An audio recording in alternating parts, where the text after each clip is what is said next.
तो उसको शक्ताविश अवतार कहते हैं। 6 अवतार होते हैं उसमें, तो शक्ताविश अवतार। शक्ताविश अवतार भी 2 प्रकार के होते हैं। एक किसी जीव के अंदर शक्ति आवेश करते हैं एक पर्टिकुलर कार्य के लिए, और दूसरा होता है कि स्वयं भगवान किसी एक अंश के अंश, जिसको कला कहते हैं, उसके माध्यम से यहाँ पर भगवान आते हैं, तो उसको भी शक्ताविश अवतार कहते हैं। तो नारद मुनि जो हैं वो जीव शक्ति, जिसके अंदर भक्ति का आवेश है, उनका कार्य ही भक्ति है। अगर आप नारद मुनि के जीवनों को देखेंगे तो उन्होंने छोटे मोटे प्रीचिंग नहीं किए हैं, बड़े बड़े प्रीचिंग किए। ध्रुव महाराज, प्रहलाद महाराज, है ना, वाल्मीकि जी, कैसे कैसे लोगों को भक्त बनाया। इवन कई लोग को पता नहीं, विश्वामित्र जी को भी उन्होंने मोटिवेट किया। जब वो ब्रह्म ऋषि बनना चाहते थे, तो ब्रह्म ऋषि बनकर वो 2 बार उनका पतन हुआ। तो उनको बताया कि आपका पतन होने का मुख्य कारण क्या है, जो आप कुछ तपस्या से वो प्राप्त करना चाहते हैं जो भौतिक दृष्टि से है। ब्रह्म ऋषि की शक्ति प्राप्त करना चाहते हैं वशिष्ठ मुनि के समान, तो ये ठीक नहीं है। तो इसलिए उनको कहा कि आप कृपा करके भगवान की भक्ति करने का प्रारंभ कीजिए, ब्रह्म ऋषि तो अपने आप ही उसके साथ में प्राप्त हो जाए। तो ऐसे देखा जाए तो बहुत से बड़े बड़े आचार्य, आवाज नहीं आ रहा है, थोड़ा थोड़ा पास आ जाइए, देखिए बहुत सारा गैप है, थोड़ा थोड़ा पास आ जाइए। वो उधर नहीं आ रहा था ना, इधर आ जाइए। आप लोग दूर बैठे हो, ये देखो कितना जगह है यहाँ पर, और पास आ जाओ आप लोग, समीप आ जाइए। इंडियन रेलवे की तरफ पास आ जाइए, सब ठीक हो जाएगा। स्पीकर उधर दे और स्टेप खाली नहीं। ओके, आवाज आ रहा है, अब आ रहा है, नहीं आ रहा है? देखिए, अगर अभी भी किसी को आवाज नहीं आ रहा तो इलाज कराना पड़ेगा अपने कान में। थोड़ा सा नारद मुनि का जल डालिए दोनों तरफ से, फिर आपको सिर्फ नारद मुनि की आवाज सुनाई देगी, आपको सुनाई नहीं देगा।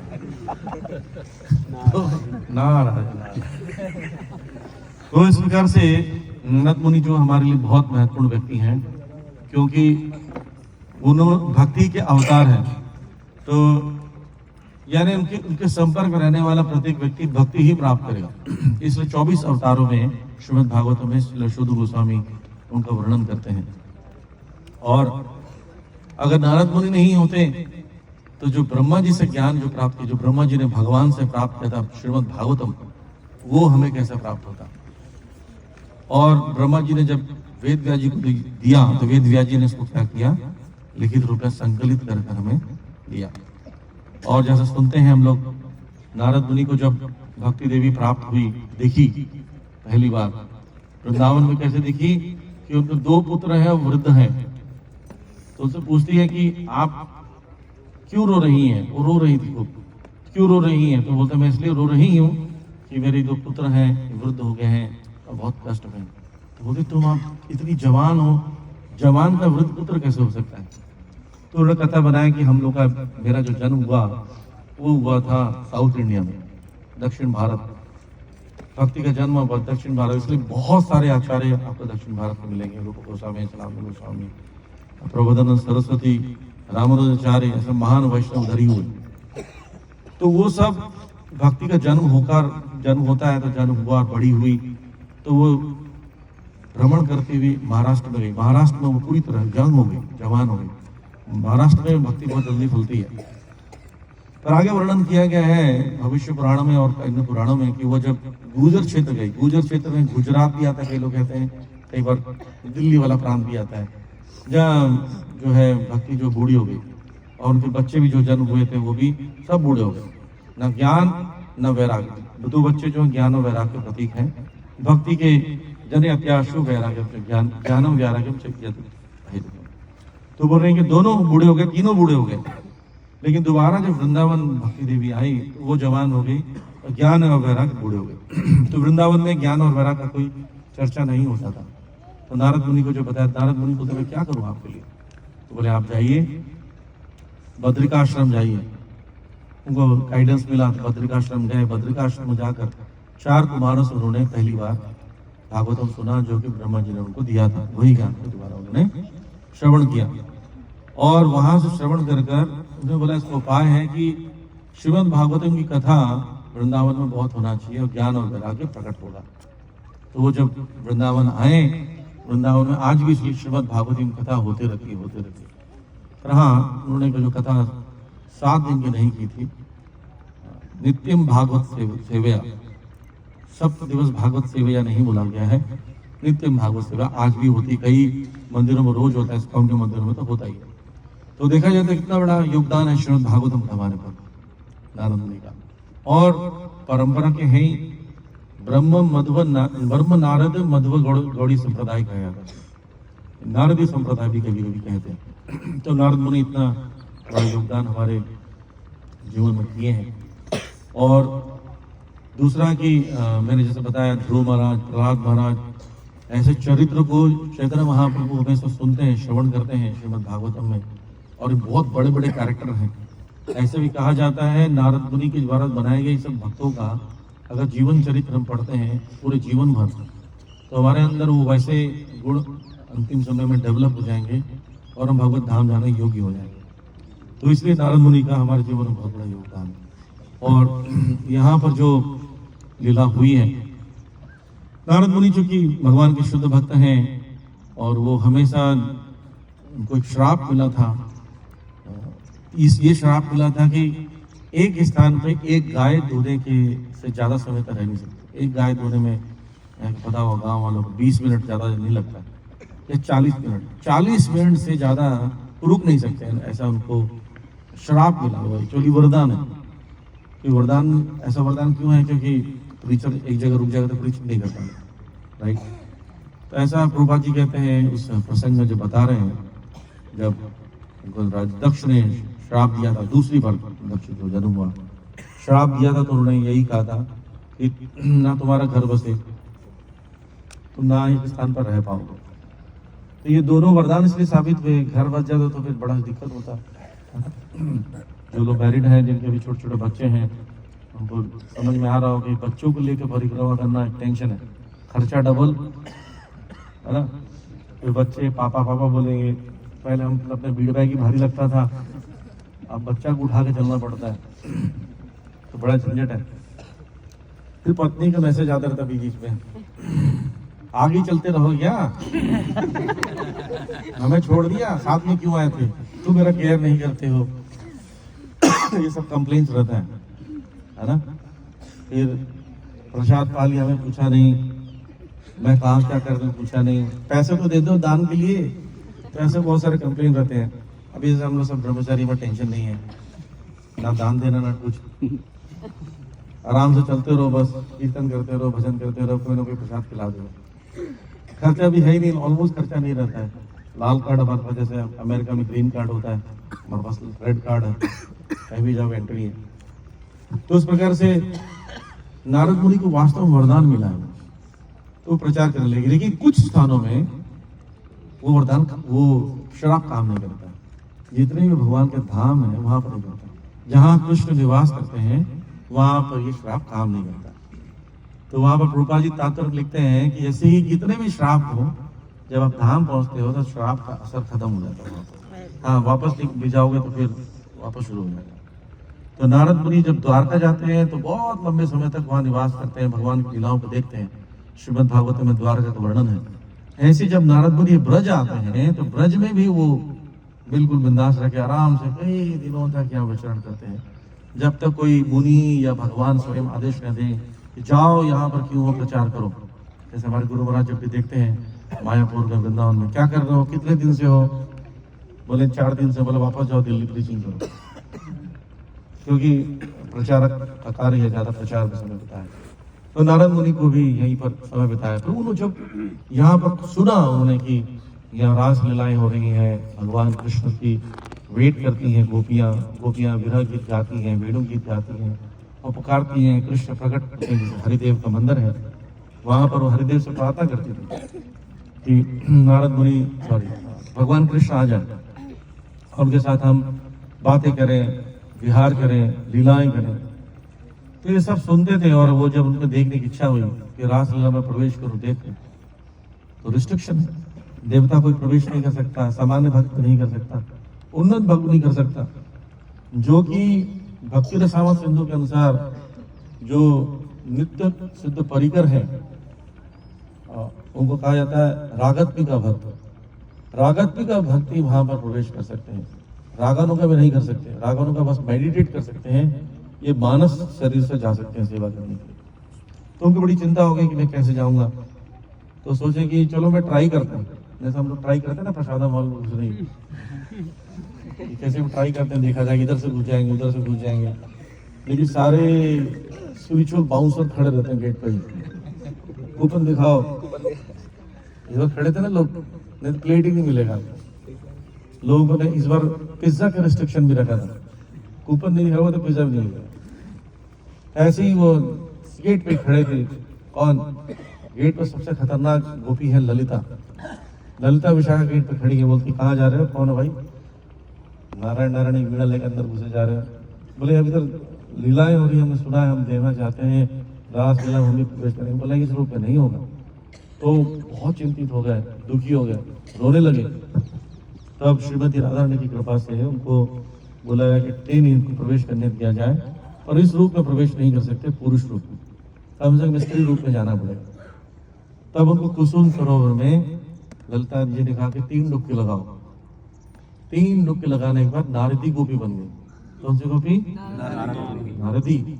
नारद गोपी नहीं, नारदी। नारद से नारदी। जैसे बताते हैं कि पंडित की पत्नी क्या होती है? पंडित। और बनिया की पत्नी? बनिया।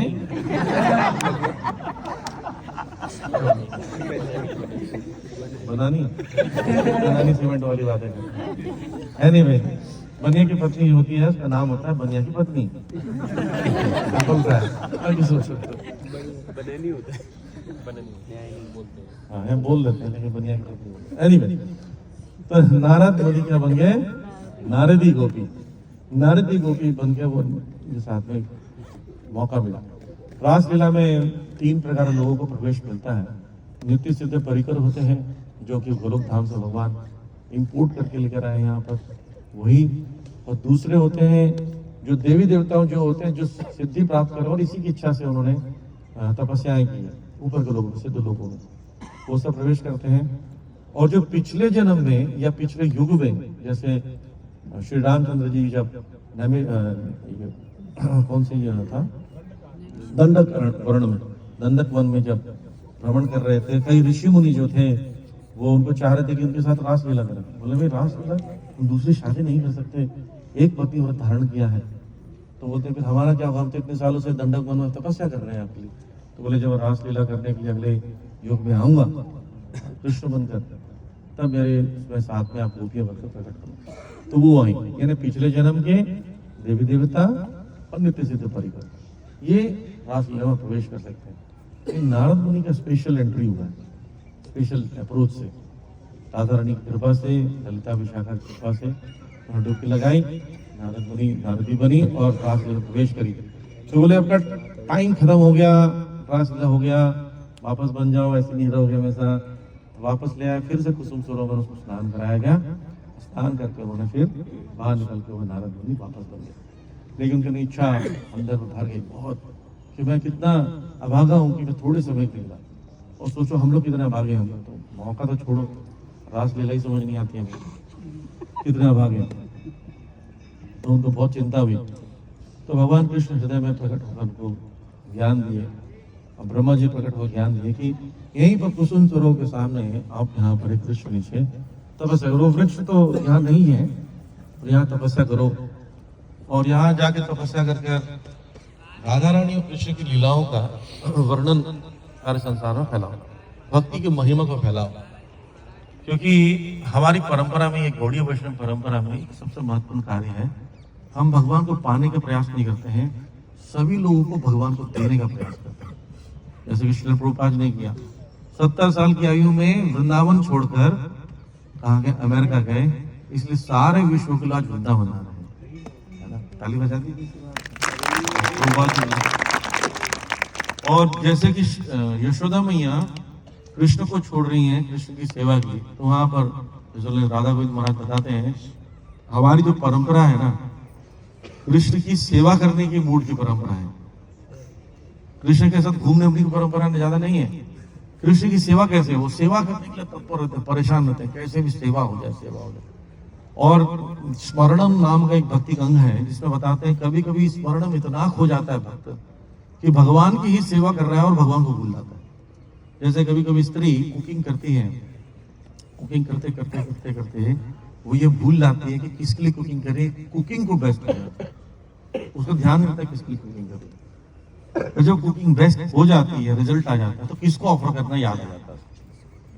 तो ठीक उसी प्रकार भक्त जो है कभी कभी सेवा करते करते वो किसके लिए सेवा कर रहा है भूल जाता है, लेकिन वो सेवा में इतना रहता है उसको भी स्मरण में गिना जाता है। तो नारद मुनि तपस्या में लीन होकर पूर्ण ज्ञान प्राप्त हुआ और यहाँ पर उन्होंने अनेक ग्रंथ लिखे, नारद पंचरात्र, नारद भक्ति सूत्र। नारद भक्ति सूत्र में इतना बढ़िया बढ़िया स्टेटमेंट्स, इतना बढ़िया बढ़िया। आपने कितने लोग पढ़े हैं उसको? तो पढ़ा है, एक ही पढ़े।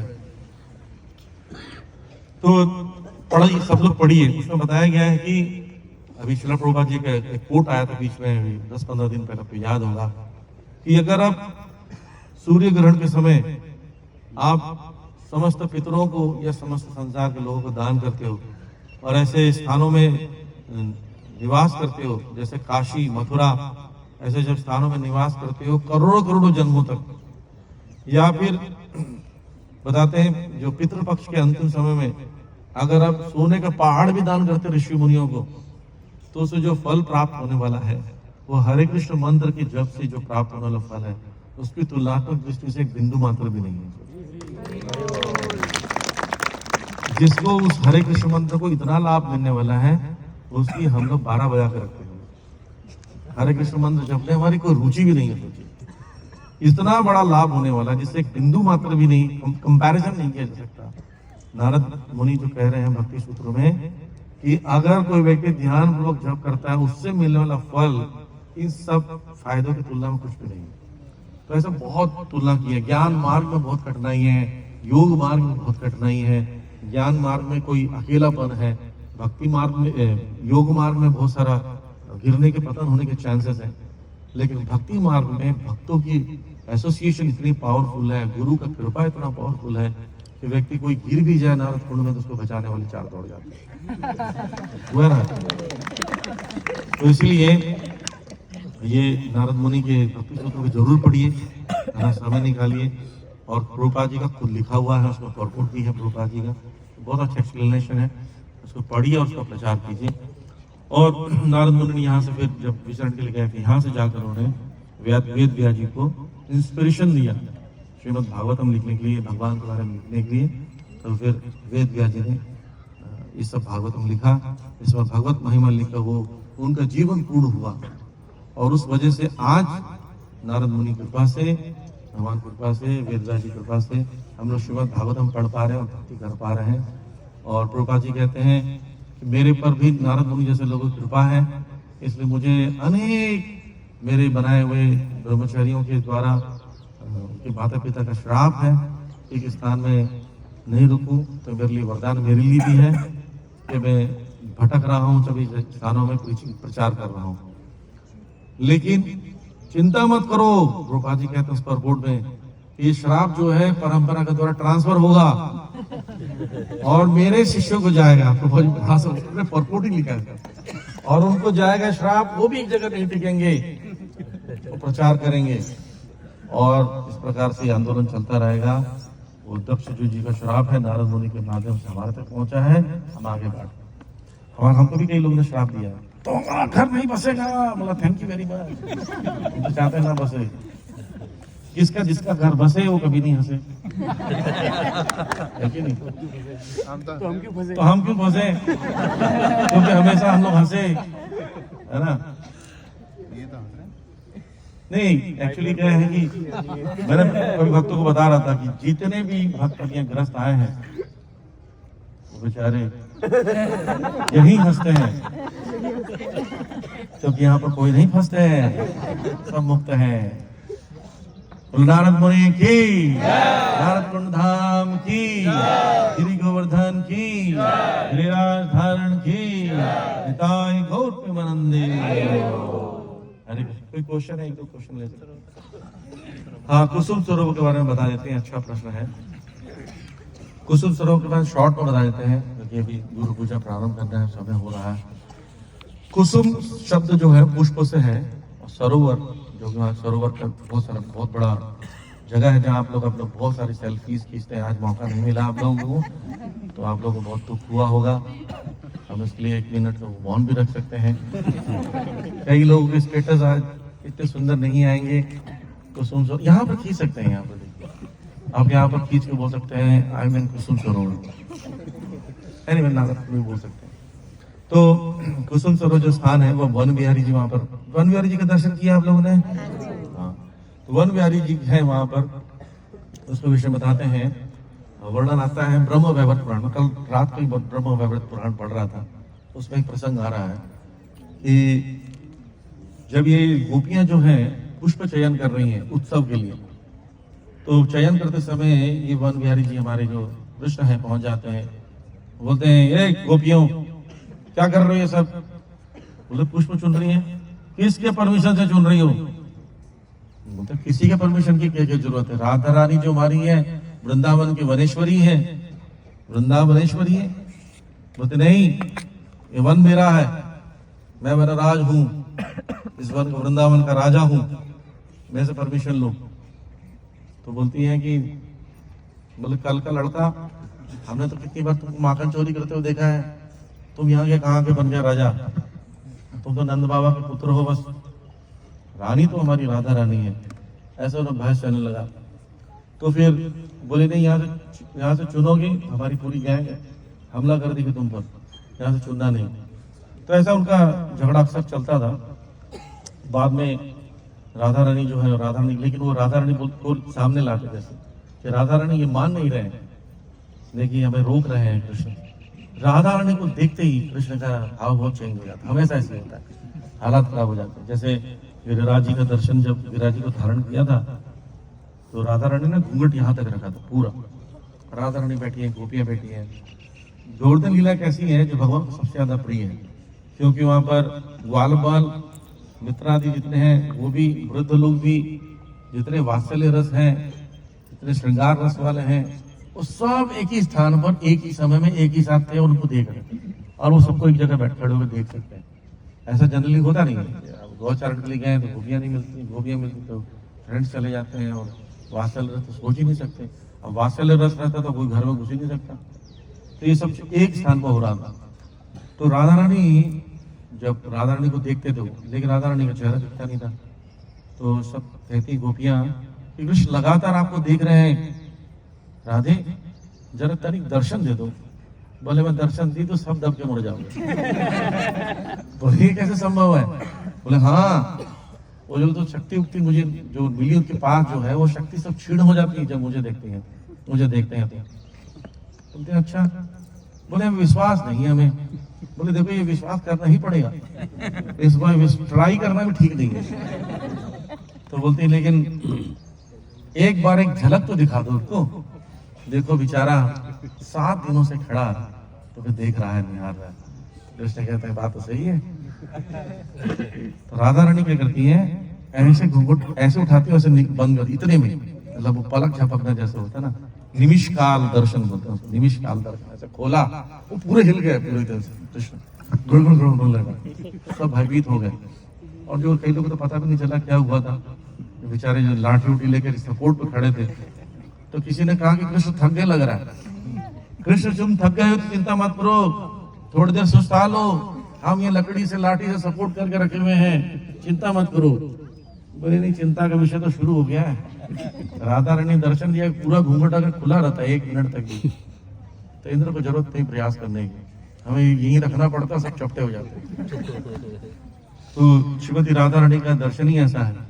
तो वो दर्शन करने जैसे ही वो सरोवर के निकट आते हैं, उनको देखते हैं जब, तो भूल जाते हैं कि मैं कौन हूं, मैं क्या लड़ रहा हूँ। तो बोलते हैं कि आपको कितना पुष्प चाहिए ले लीजिए, हम पुष्प देने के तैयार हैं, आप तो रानी हैं। बोले कि आप कुछ और कह रहे थे। इस प्रकार से वहां पर लीला होती है, और बाद में भगवान कृष्ण स्वयं उनका श्रृंगार करते हैं। कई स्थानों में श्रृंगार किया, श्रृंगार वट में भी श्रृंगार किया है, लेकिन स्थान में भी वो क्या करते हैं, अपने हाथों से वेणी को सजाते हैं, और वेणी में फिर वो क्या बोलते हैं, आपको गजरा बोलते हैं, क्या बोलते हैं, वैसे क्या बोलते हैं हिंदी में, जो भी पुष्प का निर्माण करके फूलों की माला बनाकर वेणी में लगाते सजाते हैं। तो इसलिए वन उसको वहाँ पर उनको वन बिहारी, वन के विहार करने वाले वन बिहारी भगवान जी के नाम से पुकारा जाता है। वन बिहारी लाल की जय। और कुसुम सरोवर, ऐसा सरोवर का निर्माण जो है, ये सरोवर कुछ स्थानों में उनके प्रेम के कारण बना है, कुछ स्थानों में जो निर्माण किया गया वो राजा वज्रनाभ के द्वारा किया गया, जो कृष्ण के प्रपौत्र थे, पुत्र के पुत्र के पुत्र थे। तो उन्होंने यहाँ का निर्माण किया ताकि भक्त लोग यहाँ पर दर्शन करें और आचमन करके अपने आप को तीर्थार्थ करें। और कुसुम सरोवर ये है, कई लोग कहते हैं कि जब राधापुर का निर्माण हुआ तो कुसुम सरोवर से भी जल लेकर गया गया, जैसे कि मानसी गंगा से लेके गए थे। और कई स्थानों वर्णन किया गया है, कई नरहरि चक्रवर्ती ठाकुर भी कहते हैं कुसुम सरोवर से भी वो जल को लेके गए थे कि कुछ लोग गोपियां दूर नहीं जा पा रही थी, तो गोपियों के यहाँ से कुछ लेकर वो राधा कुंड का निर्माण किया गया। इस प्रकार से कुसुम सरोवर और नारद कुंड हमने दर्शन किया, की कथा सुनी।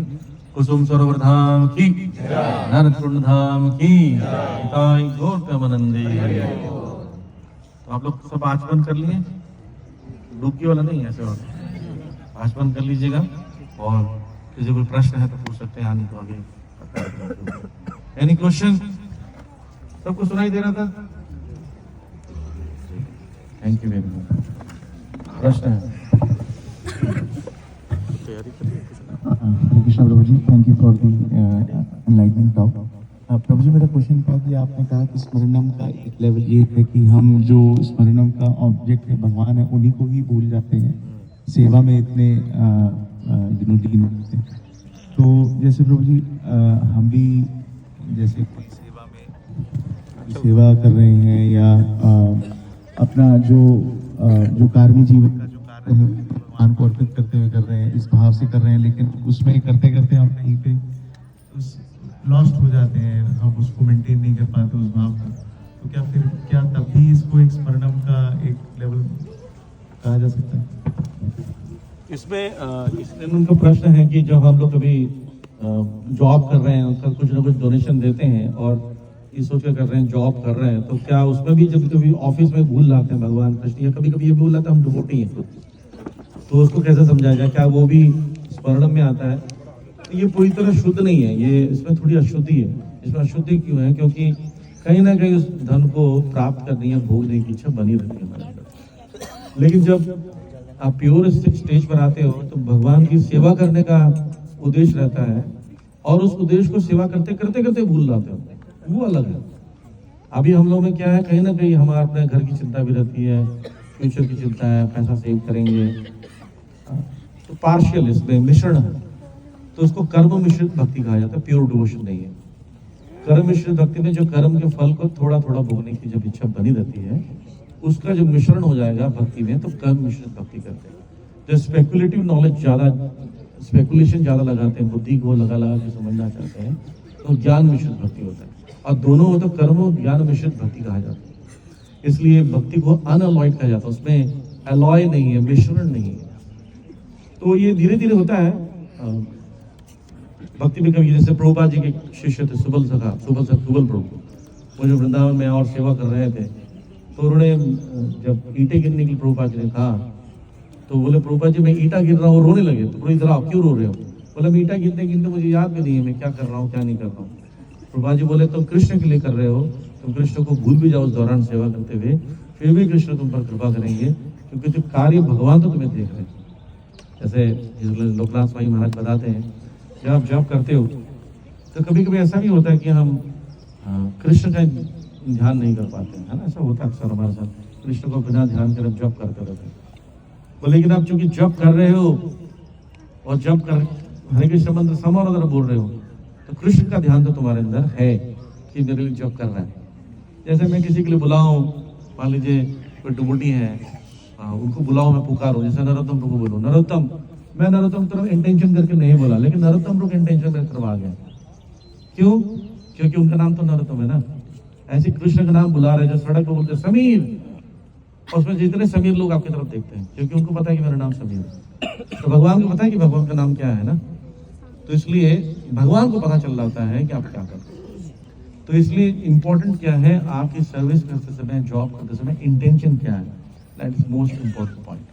अगर इंटेंशन अच्छा है, धीरे धीरे वक्त प्योर होते जाएंगे, फिर अब्जॉर्प्शन कितना भी रहेगा, जॉब में बंदी, that is also pure devotion service हो जाएगा। जैसे भगवान ने कहा कि करिष्य वचनम तब कहा, जब अर्जुन ने करिष्य वचनम तब कहा जब उनको रियलाइज होगा क्या कि भगवान की सेवा करते हुए यथेच्छ तथा गुरु कहा ना जब उन्होंने, तो उन्होंने कहा कि मैं जब क्या करूंगा, करिष्य वचनम तब, यानी आप जो आप बोलोगे तब करूंगा। तब अर्जुन का एक्चुअली भक्ति प्रारंभ हुआ। मतलब ऐसे तो प्योर डिवोटी है ही पहले से, जैसे ड्रामा में जो चल रहा था। हमारे भी कब होगा, जब हम लोग पूरी तरह भगवान के अनुसार कार्य करेंगे, तो युद्ध करना भी क्या होगा, भगवान की भक्ति हो जाएगी। ठीक है, हरे कृष्ण।